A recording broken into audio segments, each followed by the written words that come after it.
Hi friends, எல்லோருக்கும் வணக்கம். எல்லோரும் எப்படி இருக்கீங்க? நல்லா இருக்கீங்களா?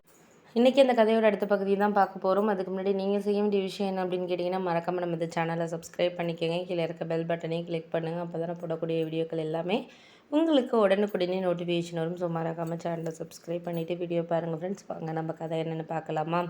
என் பேர் பார்த்தீங்கன்னா மாலதி. என் பேர் வந்து என்னோடய கணவர் வந்து ஒரு டீ கடையில் மாஸ்டராக வேலை பார்த்துக்கிட்டு இருந்தார். அவருக்கு ஒரு நாளைக்கு 600லேருந்து 700 சம்பளம். நானும் வந்து அந்த கடையிலே வந்து வேலை பார்த்துக்கிட்டு இருந்தேன். இங்கே கிடக்கிற பாத்திரம் வளர்க்குறது இந்த மாதிரி வேலைகள் தான் நானுமே பார்த்துக்கிட்டு இருந்தேன். அப்படி தான் எங்கள் 2 பேரும் எனக்கு ஒரு 300 400 வரைக்கும் சம்பளம் கொடுப்பாங்க. 2 பேருக்கும் ஒரு 1000 1,100 வரைக்கும் ஒரு நாளைக்கு நாங்கள் 2 பேரும் வேலைக்கு போனோன்னா கிடைக்கும். மாதத்துக்கு ஒரு 25,000 வரைக்கும், ஒரு 5 நாள் போகலனா கூட 25,000 வரைக்கும் கிடைக்கும். அப்படி தான் எங்களோட வாழ்க்கைங்கிறது போயிட்டு இருந்துச்சு. 2 பிள்ளைங்க.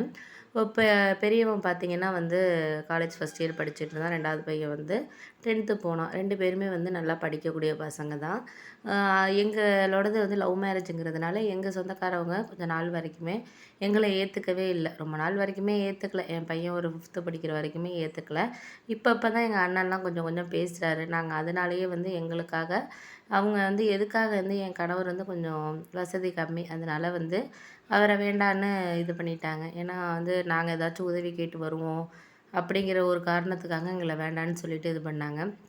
நாங்கள் அப்போ முடிவு பண்ணோம், சரி நம்மள்ட்ட இந்த வசதிங்கிற ஒரு விஷயம் இல்லாதனால தானே நம்மளையெல்லாம் வந்து இது பண்ணுறாங்க. அதனால் நம்ம அந்த வசதியை எப்படியாச்சும் கொண்டுட்டு வரணும் அப்படிங்கிற மாதிரி நாங்கள் அதுக்கப்புறம் முடிவு பண்ணி இது பண்ண ஆரம்பித்தோம். அப்போ தான் எனக்கு ஒரு விஷயம் வந்து தோணுச்சு, சரி நம்ம இதுக்கப்புறம் நம்மளால் எந்த ஒரு இதுலேயும் வந்து நம்ம இது பண்ணக்கூடாது. நம்மளால் முடிஞ்ச அளவுக்கு நம்ம எஃபோர்ட் போட்டு நம்ம வாழ்க்கையில் வந்து நம்ம சக்ஸஸ் பண்ணணும் அப்படிங்கிறது ஒரு விஷயத்த வந்து நானும் அவரும் வந்து கொண்டுட்டு வந்தோம் அப்படிங்கலாம்.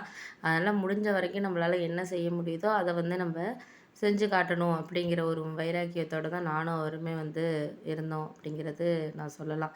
அதனால் எனக்கு எப்போதுமே வந்து அந்த விஷயத்தில் வந்து எனக்கு அவரை நான் வந்து ஒரு என்கரேஜ் பண்ணுற மாதிரி தான் நான் சில விஷயங்கள் வந்து இது பண்ணுவேன். ஏன்னா அதுக்கு முன்னாடி வந்து சில விஷயங்கள் வந்து நம்மளுக்கு கடினமானதாக தான் இருக்கும்.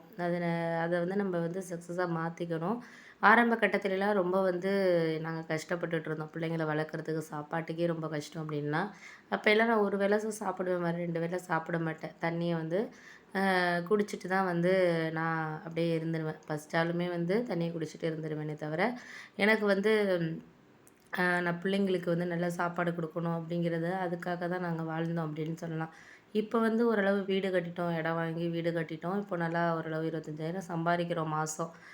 மற்றவங்களுக்கே எங்களால் உதவி பண்ண முடியுது. எங்கள் அண்ணனுக்கே ஒரு 1000 2000 கேட்டால் கூட இப்போ நான் தான் கொடுக்குறேன். முன்னாடி அவர் வசதியாக இருந்தார், ரியல் எஸ்டேட் பண்ணி எல்லாமே போனதுக்கப்புறம் இப்போ 1000 500க்கு என்கிட்ட வந்து அவர் நிற்கிற நிலமையில தான் அவர் இருக்கிறாரு. 2 பொண்ணுங்க. அதில் ஒரு பொண்ணை வந்து எப்படியாச்சும் என் பையனுக்கு வந்து கல்யாணம் பண்ணி வைக்கணும் அப்படிங்கிற ஒரு எண்ணத்தில் அவர் இருக்கார்.